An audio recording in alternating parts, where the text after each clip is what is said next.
Pemirsa Komisi Pemberantasan Korupsi KPK menetapkan 4 tersangka terkait operasi tangkap tangan di Labuan Batu, Sumatera Utara. Di antara 4 tersangka, 2 diantaranya adalah Bupati Labuan Batu, Erik Atrada Ritonga, dan anggota DPRD Labuan Batu.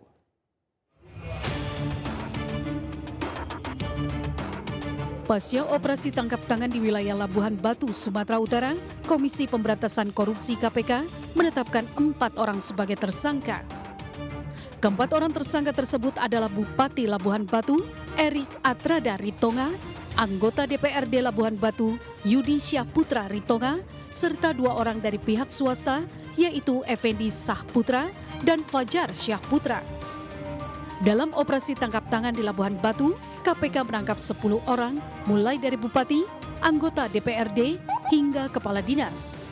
Tersangka Bupati Erik Atrada Ritonga ditangkap terkait dugaan suap pengadaan barang dan jasa.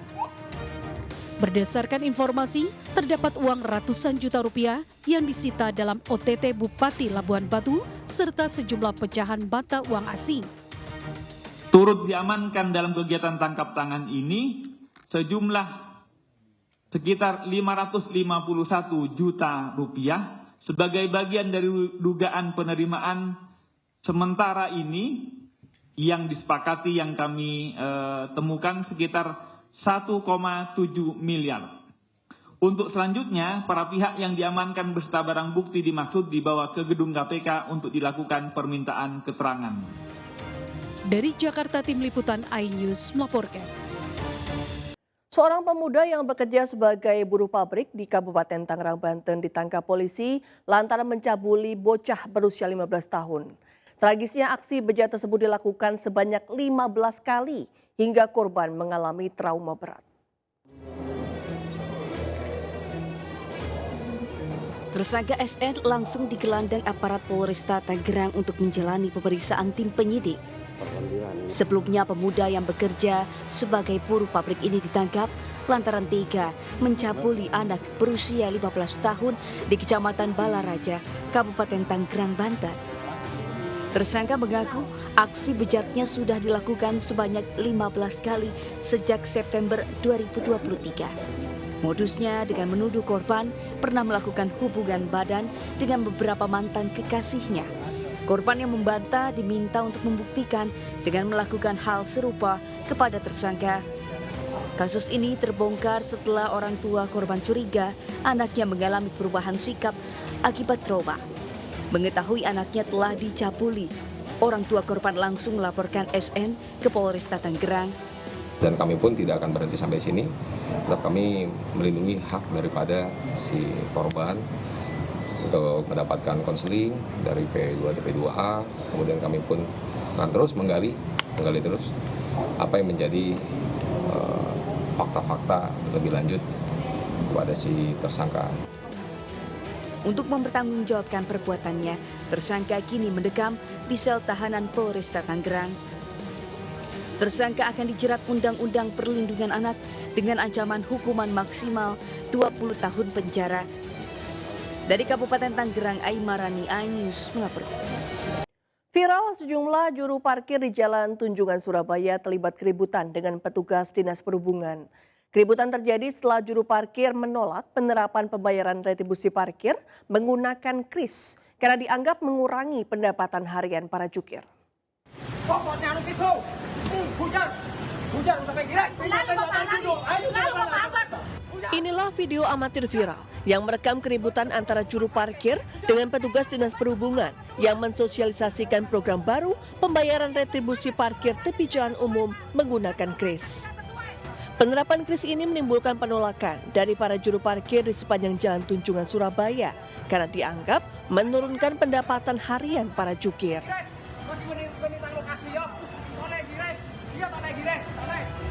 Program ini diterapkan setelah pemerintah kota Surabaya berupaya mencegah kebocoran pendapatan asli daerah (PAD) dari retribusi parkir.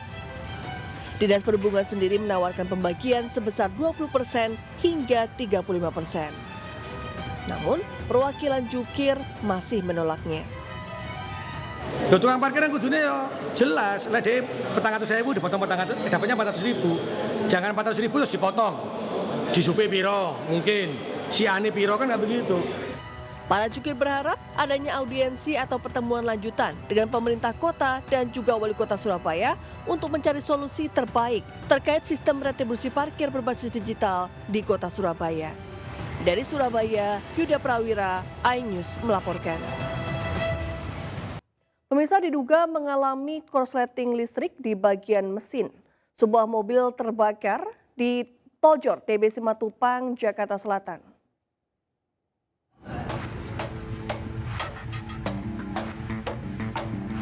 Kobaran api terus membakar mobil sedan di ruas tol Jor Cilandak, Jakarta Selatan, Jumat siang. Api yang diduga berasal dari kelistrikan di bagian mesin dengan cepat membesar hingga membakar seluruh badan mobil. Tidak ada korban dalam peristiwa ini, pengendara mobil berhasil menyelamatkan diri sebelum api membesar. Akibat peristiwa ini, arus lalu lintas tol Jor dari arah Pasar Minggu menuju Pondok Indah sempat terganggu dan mengalami kemacetan. Sementara itu, mobil yang terparkir di area Pasar Mobil Kemayoran, Jakarta Pusat terbakar.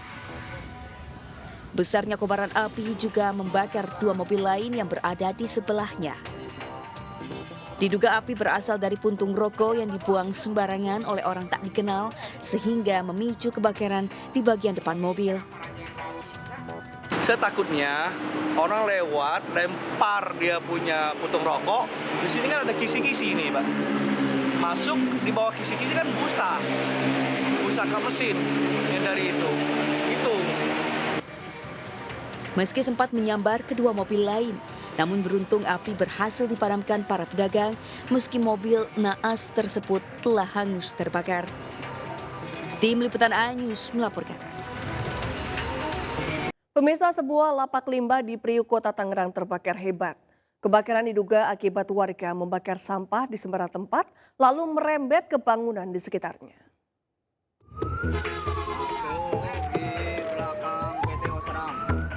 Kepulan asap hitam pekat menyelimuti permukiman warga Keroncong Permai, Priuk, Kota Tangerang.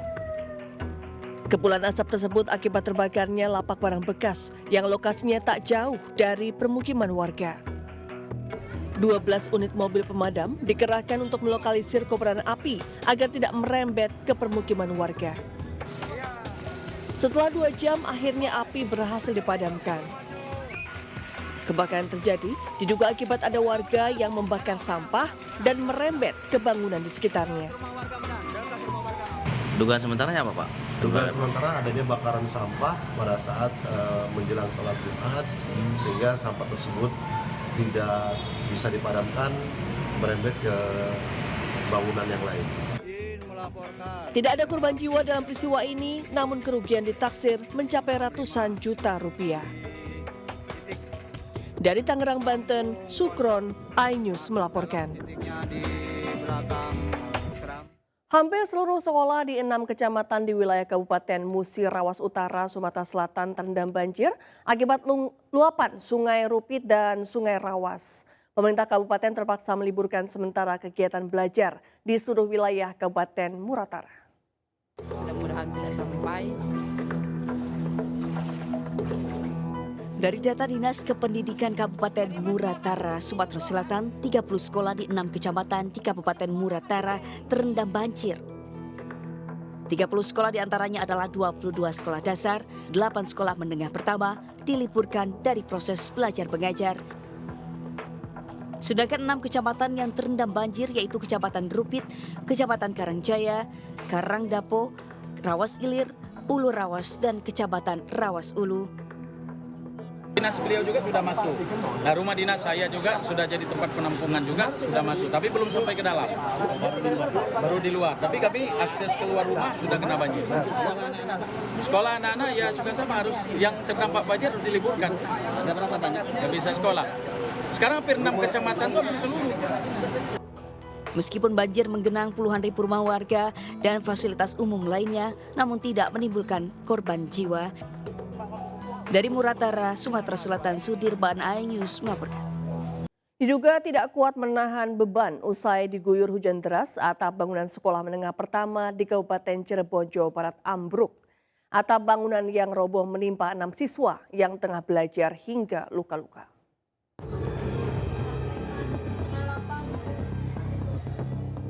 Sejumlah siswa SMP Negeri 2 Greget di Kecamatan Greget, Kabupaten Cirebon terluka tertimpa reruntuhan atap kelas yang ambruk. 6 siswa kelas 7 yang menempati ruang kelas terluka dan dilarikan ke puskesmas setempat.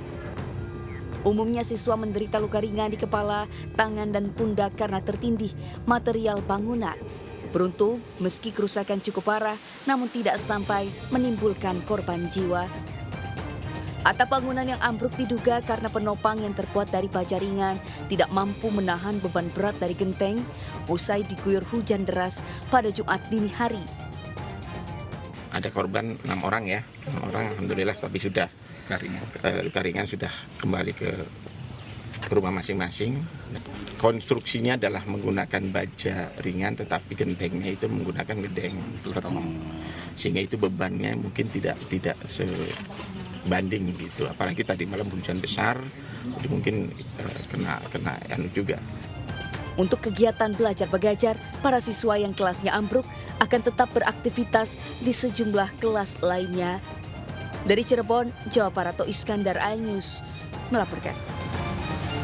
Pemirsa, PJ Gubernur Jawa Barat B. Mahmudin meninjau lokasi bencana tanggul jebol di Kabupaten Bandung. Setidaknya 2.000 rumah terdampak di Desa Citerep, Kecamatan Dayakolot.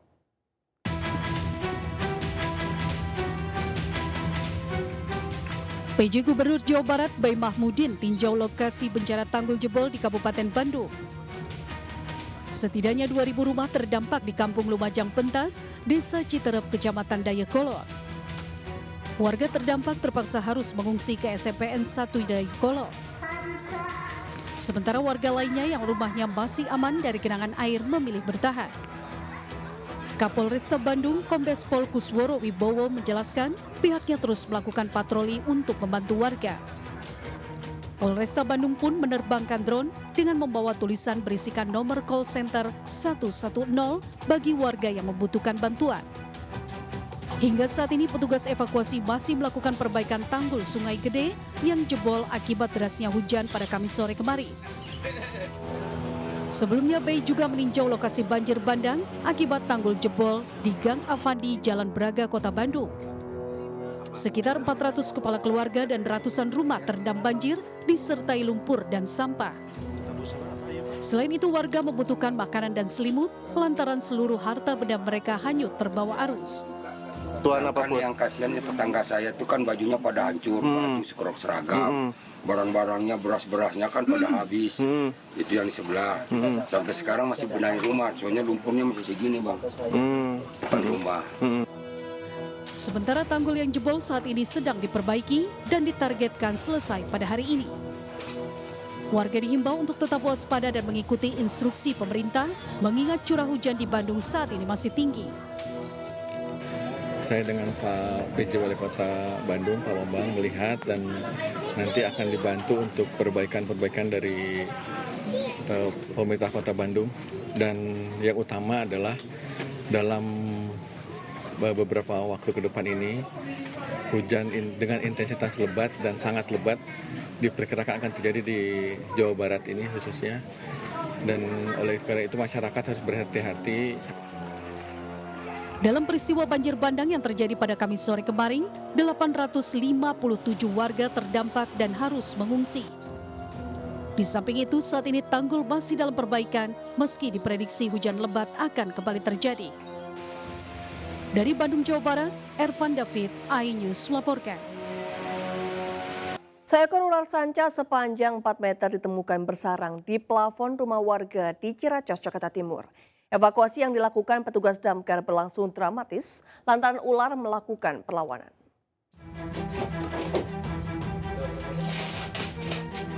Personil pemadam kebakaran berupaya menangkap seekor ular sanca yang bersarang di plafon rumah warga di Gang Kemuning 5, Jalan Manunggal, Ciracas, Jakarta Timur. Petugas terpaksa membongkar sebagian plafon untuk memudahkan proses evakuasi hewan melata ini. Saat plafon terbuka, sanca sepanjang 4 meter langsung terjatuh. Dengan sangat berhati-hati, petugas pun menangkap sanca yang sempat melakukan perlawanan. Ular pertama kali diketahui oleh penghuni rumah yang mendengar suara seperti benda jatuh. Pengurus lingkungan setempat pun kemudian menghubungi petugas pemadam kebakaran untuk meminta bantuan. Terima kasih kepada pemadam kebakaran Ciracas yang telah mengevakuasi seekor ular sanca di rumah salah satu warga kami di RT 10 RW 2 Kelurahan Kelapa II Wetan, Kecamatan Ciracas dengan respon dan penanganan yang sangat baik dan cepat. Sanca rencananya akan dilepas liarkan kembali ke habitatnya yang jauh dari permukiman. Sementara itu, warga dihimbau untuk melapor ke petugas damkar setempat bila membutuhkan bantuan atau menemukan hewan berbahaya di sekitaran lingkungan mereka. Dari Jakarta, Rio Mani, iNews melaporkan. Sementara calon presiden nomor 2 Prabowo Subianto menghadiri acara dialog Kamar Dagang dan Industri atau Kadin Indonesia. Pelaksanaan dialog digelar untuk fokus capres pada perencanaan mewujudkan Indonesia Emas 2045.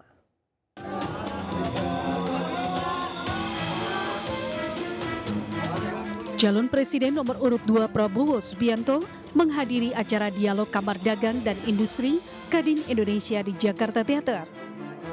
Dalam pidatonya terkait perencanaan mewujudkan Indonesia Emas 2045, Prabowo menyebut perlunya sinergitas antar semua pihak bersatu menyelaraskan strategi transformasi bangsa dengan batu landasan yang sudah dibangun Presiden Joko Widodo. Kuncinya adalah membangun kemakmuran, dan kemakmuran harus kerjasama antara pengusaha, antara buruh, petani, nelayan, koperasi, pemerintah, BUMN. Ini kita harus kerjasama. Ini adalah kunci keberhasilan. Ini namanya Indonesia Incorporated. Sebelumnya calon presiden nomor urut 1 Anies Baswedan juga menghadiri dialog bersama Kadin Indonesia. Dalam dialog bersama Kadin, Anies menyampaikan visi misinya dalam membangun ekonomi berkualitas yang diiringi dengan pemerataan dan berkelanjutan. Paslon nomor urut 1 Anies Baswedan mencanangkan program Satu Perekonomian. Tim Liputan iNews melaporkan. Gerakan Merah Putih Fatmawati menggelar konsolidasi dan sosialisasi pemenangan Ganjar Mahfud di Gor Ciracas, Jakarta Timur. Antusias dan semangat relawan untuk hadir sangat tinggi meski diguyur hujan deras.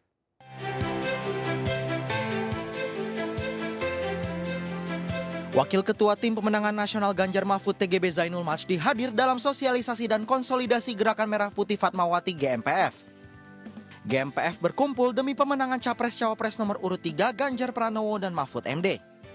Kepada para relawan, TGB mengingatkan akan rekam jejak pasangan Ganjar Mahfud yang selalu berhikmat kepada masyarakat serta optimis meraih suara secara maksimal.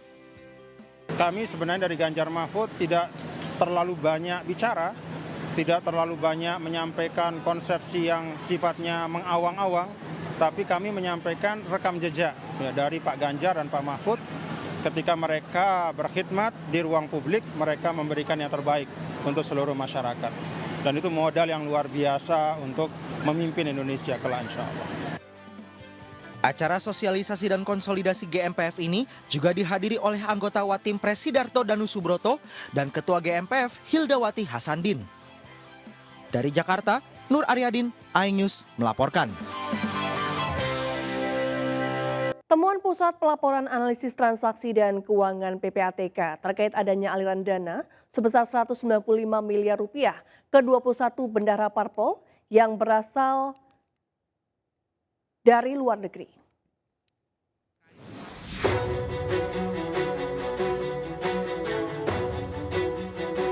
Pusat Pelaporan Analisis Transaksi dan Keuangan PPATK menemukan aliran dana sebesar 195 miliar rupiah ke 21 bendahara parpol yang berasal dari luar negeri. Terkait penemuan ini, Menko Polhukam Mahfud MD meminta institusi penegak hukum seperti KPK, Kejaksaan, dan Polri dapat menindaklanjuti temuan ini tanpa terpengaruh politik. Mahfud mengaku menunggu tindak lanjut dari hasil penemuan PPATK terkait temuan ini. Kan sudah ditindaklanjuti oleh PPATK, dilaporkan ke KPK, kejaksaan, ke polisi. Kita tunggu. Dan kita berharap KPK, kejaksaan, dan kepolisian itu tidak terpengaruh oleh politik. Dalam siaran persnya, PPATK mengendus ada 21 rekening bendahara partai politik yang menerima dana fantastis dari luar negeri. Terjadinya peningkatan jumlah transaksi 21 partai politik dari 8.270 transaksi pada 2022 menjadi 9.164 transaksi pada 2023. Begitu juga dengan bertambahnya jumlah aliran dana dari luar negeri dari hanya 83 miliar rupiah di 2022 meningkat menjadi 195 miliar rupiah di 2023. PPATK juga menemukan laporan transaksi besar dari luar negeri yang melibatkan para daftar caleg terdaftar atau DCT. Terdapat 100 DCT yang transaksinya dianalisis oleh PPATK dan menemukan adanya penerimaan senilai 7,7 triliun rupiah.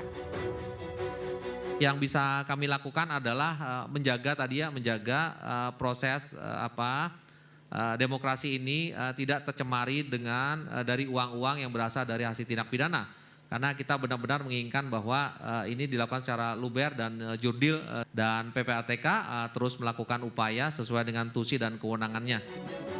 Tim Liputan iNews melaporkan. Pemirsa, menikmati keindahan alam Malang, Jawa Timur dengan cara berkegiatan off-road pastinya seru dan memacu adrenalin. Hal ini seperti yang dilakukan oleh Vina Philip.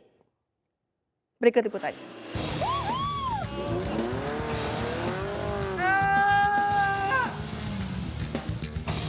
Bersama beberapa komunitas off-road di Malang, gue akan memulai aktivitas ini di kaki Gunung Arjuna, tepatnya di Kebun Toro, Malang Barat.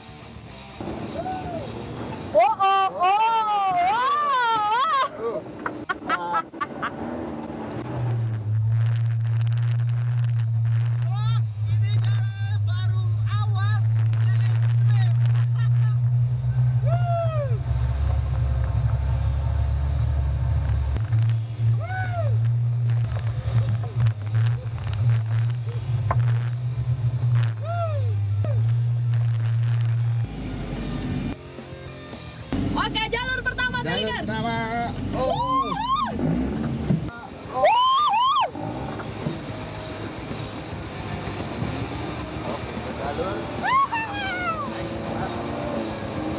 Trek cukup ekstrim nih Tradikers. Jalan menanjak dengan permukaan yang licin membuat off-roader harus cekatan untuk mengantisipasinya.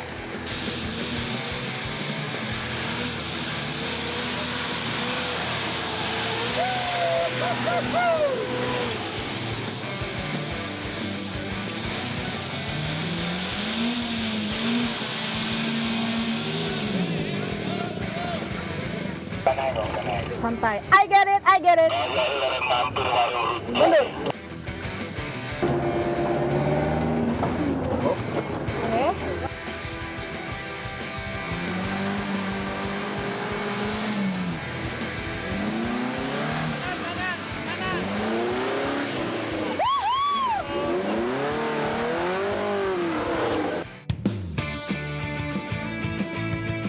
Setelah semua off-roader berhasil naik, tidak ada salahnya sejenak untuk beristirahat. Bener nggak?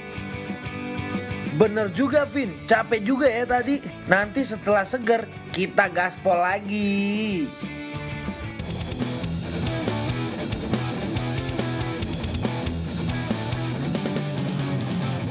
Perjalanan kembali dilanjutkan nih Tradikers. Satu persatu off-roader menginjak pedal gasnya kembali. Kali ini harus melewati trek jalan sempit menanjak yang diapit oleh tebing tanah. Ini sudah dipastikan harus menggunakan skill tinggi nih Tradikers. Hah, bule, jangan mulai songong ngapa? Treknya panjang tuh. Kan kita belum tahu trek di depannya seperti apa lagi. Ah elah Vin, masih aja ngeraguin kemampuan gue. Gue udah canggih dan aduh, kenapa ini? Waduh, kacau nih Tradikers, mobil gue kebalik. Untung aja tidak masuk jurang. Ampun dah, Le. Kenapa lagi sih? Lo tuh bikin semua kita deg-degan deh. Aduh.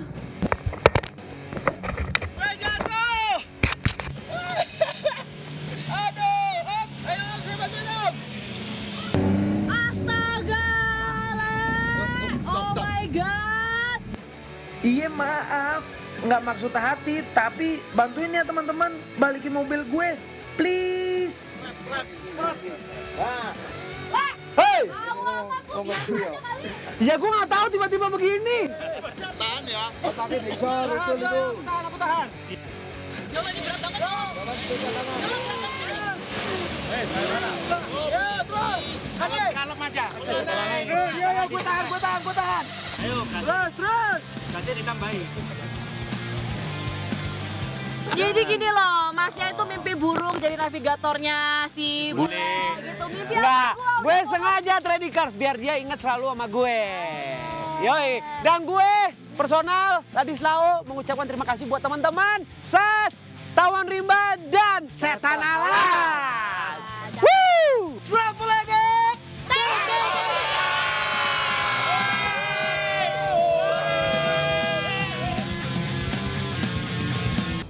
Pemirsa, calon Presiden Partai Perindo nomor urut 3 Ganjar Pranowo menampung curhat para petani tebu di Nganjuk, Jawa Timur. Ganjar mencatat masalah benih, pupuk, impor, gula, dan modal pertanian untuk mewujudkan solusi konkret bagi para petani.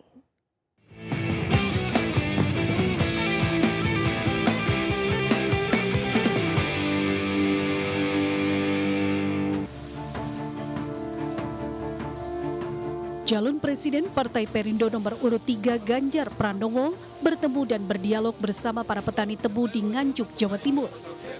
Ganjar menampung curhat para petani terkait harga jual yang murah di pabrik gula milik negara dibandingkan pabrik gula milik swasta. Kemudian petani juga mengeluhkan masalah benih dan pupuk, impor gula, dan modal pertanian. Ganjar pun mencatat seluruh permasalahan petani dan berjanji akan mewujudkan solusi konkret untuk mengatasinya. Kami sih punya hipotesis apa yang jadi problem dan kami coba konfirmasi ternyata betul. Satu mulai dari benih. Ya, benih ternyata tadi prakteknya pernah terjadi rendemen itu sampai 11, sekarang hanya 6,5. Penurunannya sangat drastis, maka kualitasnya pasti tidak terlalu baik, harga jualnya pasti turun, itu problem pertama. Maka saran mereka tadi, diperhatikan soal benih ini. Ini menjadi tanggung jawab kita. Setelah bertemu dengan para petani tebu, Ganjar melanjutkan safari politiknya dengan berziarah ke makam Presiden keempat Republik Indonesia, Abdurrahman Wahid, dan juga ke makam Mbah Hashim di Ponpes Tebu Ireng, Jombang. Dari Nganjuk, Jawa Timur, Stephen Patinama, Jemi Yasin, iNews melaporkan.